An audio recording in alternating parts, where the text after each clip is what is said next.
Kita kenal Allah Ta'ala ada, Allah Ta'ala sendiri. Tiba-tiba kita murtad. Bermula makna riddah pada ruh, pada bahasa.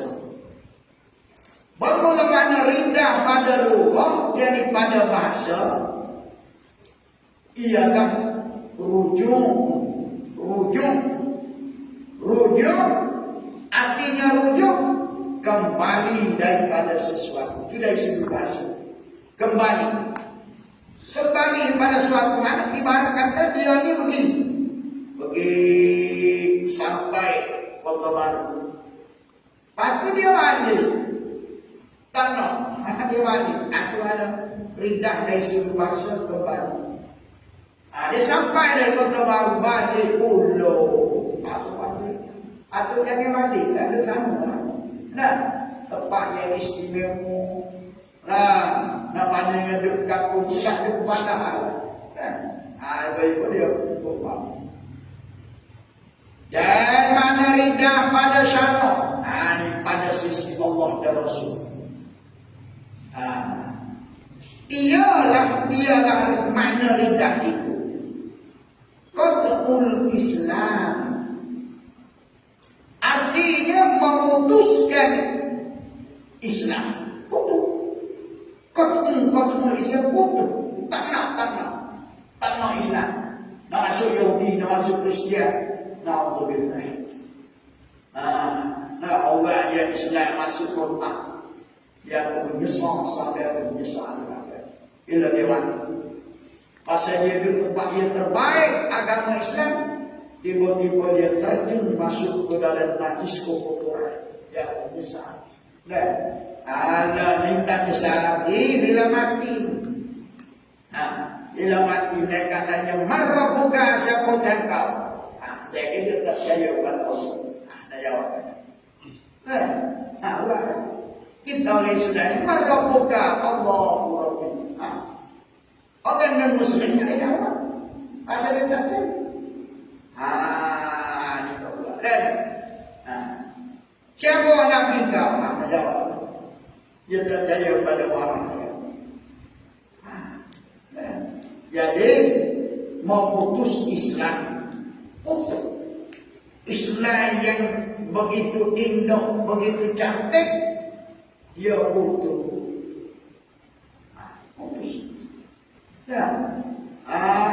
Antaranya apa sebab? Sebab dia ciri-ciri memutus seperti apa? Memutus Islam, dia tinggal Islam, tanah Islam, sama ada dengan memutus itu banyak cara. Banyak cara memutus. Yang pertama, sama ada dengan berbuat perbuatan yang mengkafirkan. Mana dia menolak Islam dengan cara perbuatan. Dia tak kata dia kalah, tapi perbuatan dia tu menggambarkan dia menolak. Satu, atau mengata perkataan yang mengkafirkan. Dia mengatakan perkataan yang jadi kafir. Dia tak buat, tapi mulut dia kata. Benda-benda boleh jadi kafir, dia sebut di mulut. Dua, yang ketiga, atau mengiktikkan etikot yang mengkafirkan dengan sengaja. Etikot ni kepercayaan dalam hati. Etikot dan kepercayaan dalam hati. Dia percaya dalam hati Allah Ta'ala tak ada, Nabi Muhammad pembohong, Quran ni palsu. Dia lagi. Walaupun dia tak katakan mulut, tapi hati dia tak percaya sama Quran.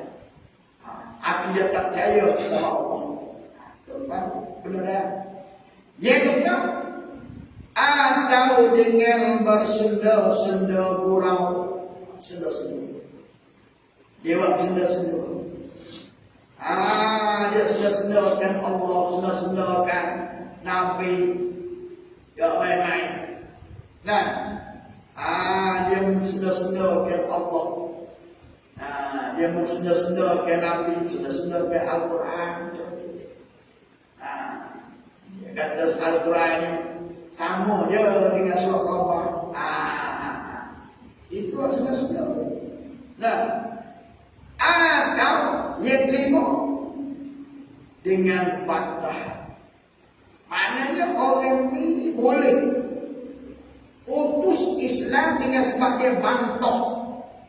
Dia bantah. Contoh bantah macam mana? Nah, bila Muhammad mengaku jadi Nabi dan Rasul, dia bantah. Muhammad bukan Nabi, bukan Rasul. Dia bantah. Dia bantah. Dengan bantah. Lima sebab. Baik. Kemudian kita masuk pula tajuk perkara yang memutuskan Islam. Kita nak tahu secara detail. Nah, benar-benar yang boleh jadi musuh Islam. Seperti apa? Kalau kita kata buat macam mana? Kalau cakap seperti apa? Dia boleh kaya memutus, membatalkan Islam. Jadi kafir. Ada yang memutuskan Islam dengan perbuatan. Perbuatan yang boleh jadi kafir. Perbuatan yang seperti apa jadi kafir. Nah, perbuatan itu perbuatan yang macam mana? Nah, perbuatan ini banyak. Perbuatan yang macam mana jadi murtad, jadi kafir. Ada yang memutus Islam dengan perbuatan, maka yaitu yang memutuskan Islam dengan perbuatan sebab dia buat jadi kafir. Seperti sujud bagi makhluk, seperti berhala.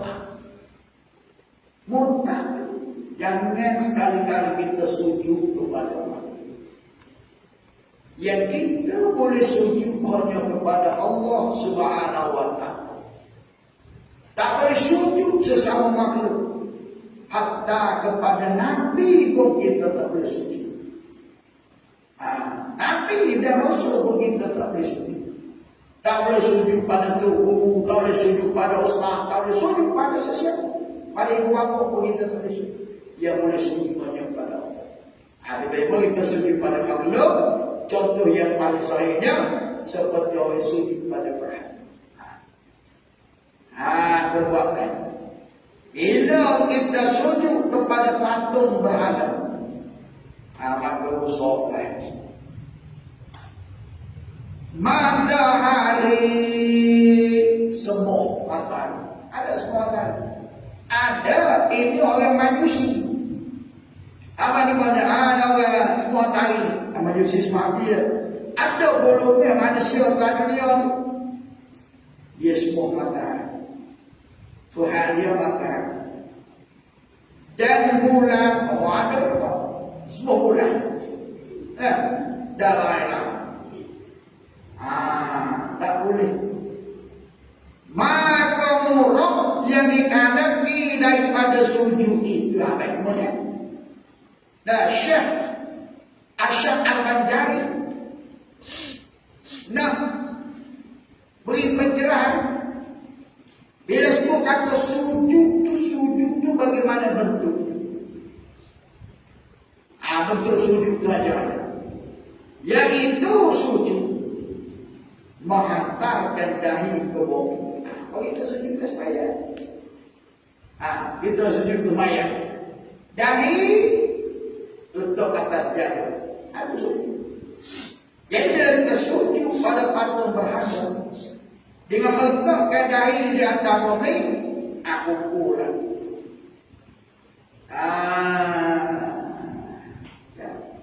Kalau kita tak sujud, aku pada. Kita lalu tu pekung tu patung, kita lupa pada.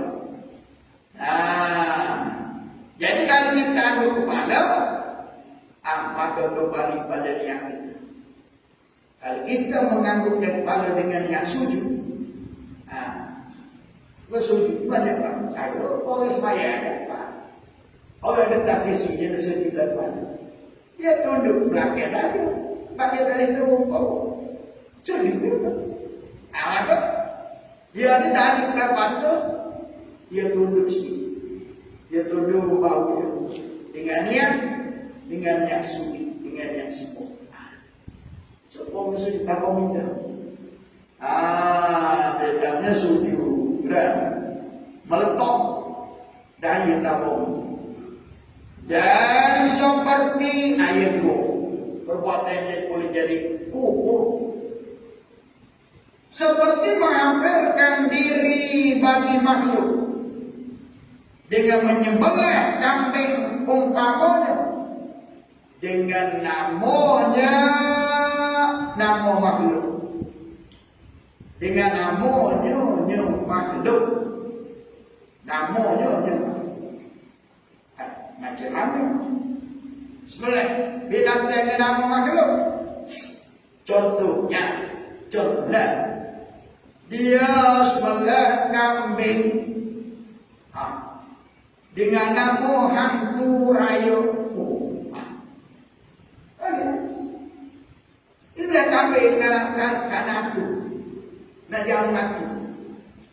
Nah, tak boleh. Kita kena sebelah kambing. Menurut hukum syariat ada peraturan dia. Nah, tiba-tiba kita sebelah kambing karena makhluk. Contohnya kita nak jamu hantu, nak jamu jin. Kalau tak sebelah kambing, kononnya jin akan memusik masyarakat dalam kampung ini. Dia tahu, nah sekali kena sebelah seekor kerbau, nah maka kerbau di sebelah itu di sebelah dengan hantu laut, kemudian kerbau itu dihanyut ke tengah laut supaya penunggu laut makan daging kerbau, supaya mudah anak cucu nak tangkap ikan di laut. Jadi, sebelah kan makhluk. Dan yang ketiga, orang dulu ada orang yang dia sebelah ayat jamu hatu. Dan karena itu pasang hatu kata aku nak kambing. Kalau mau tak sebelah kambing aku kacau anak cucu. Dia ke sekolah. Ini benar begitu. Jangan. Dan yang ketiga, perbuatan. Dan seperti membuat Al-Quran atau lainnya Quran daripada kitab ilmu syarah. Mana kitab ilmu syarah? Ini kitab kita ngaji. Kitab itu patut rohi bina kita belajar. Kitab ilmu syarah. Kitab menyatakan hukum hakan saya poso dan sebagainya. Nah, kita ambil kitab, kita ambil Quran, kita buang pada tempat ngaji, dibuat dalam tasawuf. Maka Quran baik kitab agama tidak boleh kita buat dalam tasawuf. Kalau benda itu rusak, kita kena bakar. Kita bakar dalam bekah, dalam tong, dalam teh, abunya dibuat kat laut supaya hancur dalam air laut. Kalau kita buat tabumi, tak boleh. Sebab orang akan pijak-pijak dalam layak tabumi. Ini dia wajib. Yang di Quran dia lempar itu siapa yang bikin ini. Boleh jadi murtad. Kita campur Quran. Kita tahu tak ini Quran ni? Yalah Quran campur tahu. Kecuali kita tak sengaja. Dan kita tak rasa peringat pun sudah berubah. Tempat yang kena tempat najis, dalam tandas tu, dalam longkang. Atau kita buat Quran atau kitab-kitab agama kepada tempat yang dikeji oleh nafsu daripada benda yang suci. Benda itu tidak najis, hukumnya suci, tetapi benda itu jijik. Nah, jijik. Nah, benda itu benda yang dilewati, seperti hingus, ludah air, dan air mani. Ini Quran kita meja. Jodohan. Quran kita meja, kita bising kata Quran. Kita nah, ini boleh kita buat tak Quran. Atau ambil Quran campur tempat kita buat ini. Atau ludah. Quran kita meja ko, kita amal air hinung tidak najis, tetapi dia sesuatu yang menjijik, yang dilewati, yang dipandang kotor, yang dipandang segan, yang dipandang meloyo, yang ibu-ibu gitu. Ludah tak boleh jadi mutak, jadi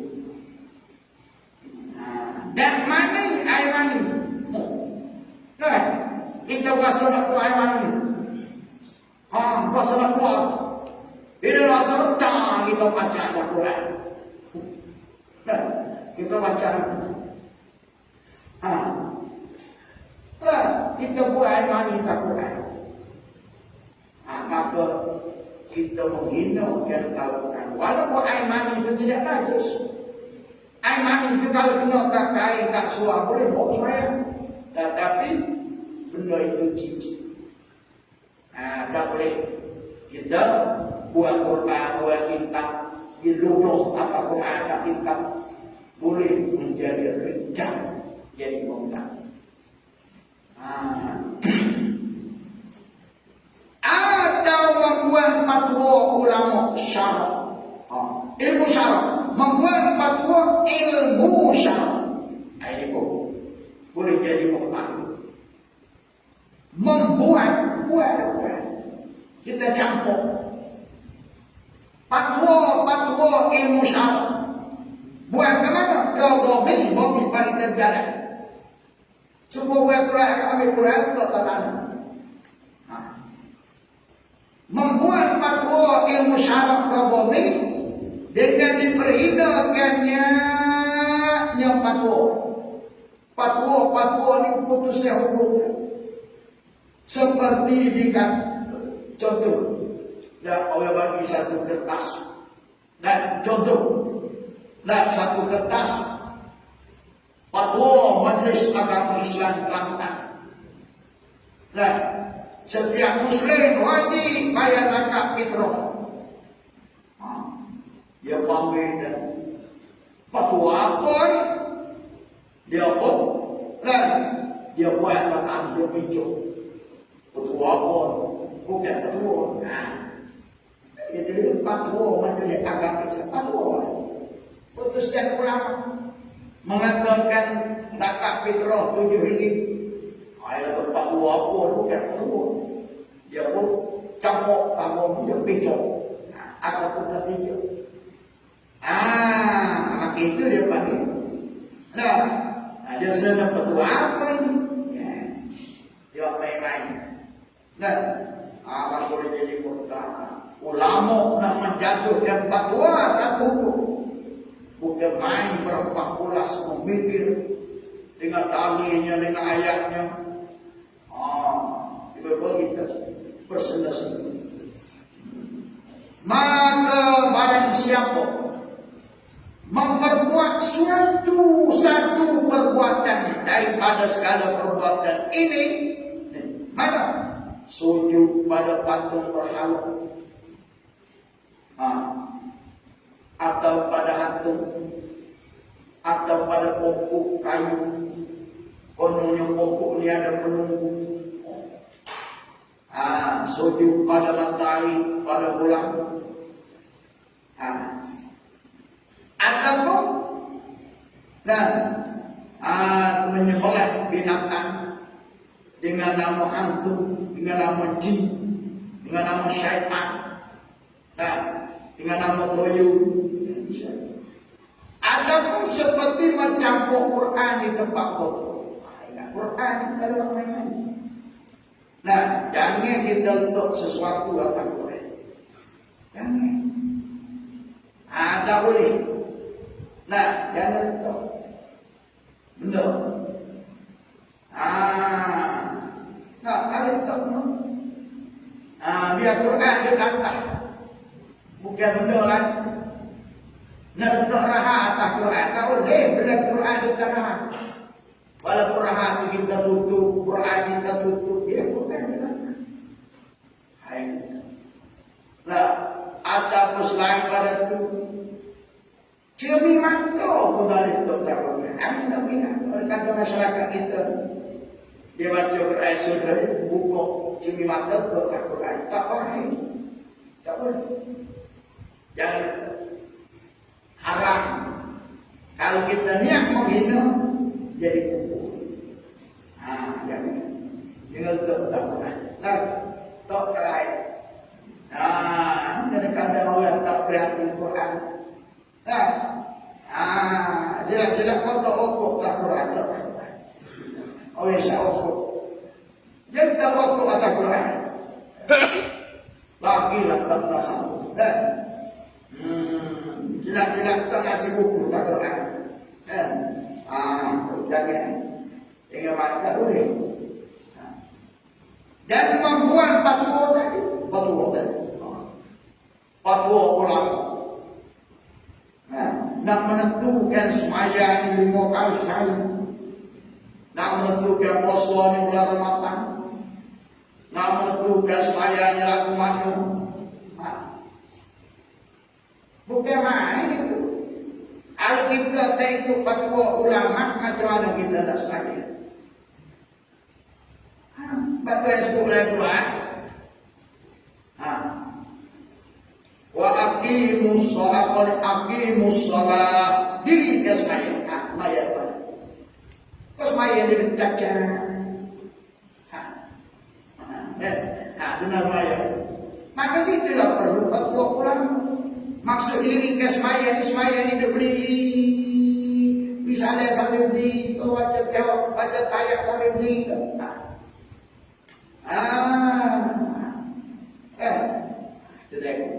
Puasa Ramadan.